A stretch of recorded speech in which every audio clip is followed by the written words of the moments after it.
You were a fucking asshole, Frank, but I love you.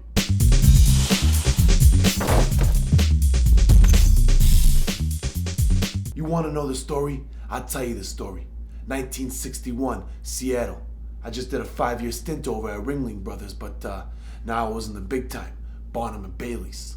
It was a big night that night too, opening night. The whole town came out to see the show. There was something in my gut that told me something just wasn't right. There was a new elephant working that night, Richie. He was nervous. I could tell he was nervous because he was pooping more than the other elephants. I warned the ringmaster not to use him in the show, but he wanted to get his money's worth. Everything started off okay, I guess. Sam and Sue did their thing on the trapeze, and the tigers were all jumping through the hoops. The next trick was the big trick. The whole gang was gonna pile into the clown car, ride up Richie's trunk, across his back, and down a ramp just underneath his tail. I was gonna jump on the bumper, right before they hit the trunk. Perhaps it was coincidence. Maybe it was destiny. But I tripped before I reached that bumper. And when I lifted my head, I saw the car flying over the elephant's back. And that's when it happened. A rumble.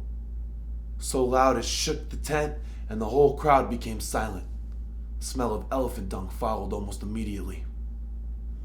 I remember watching Tommy almost in slow motion, trying to steer the car, but it was no use.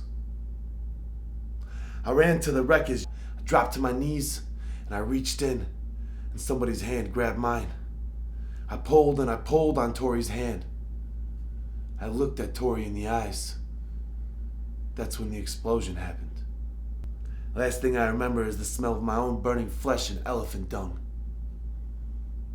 I remember thinking the dung smelled worse.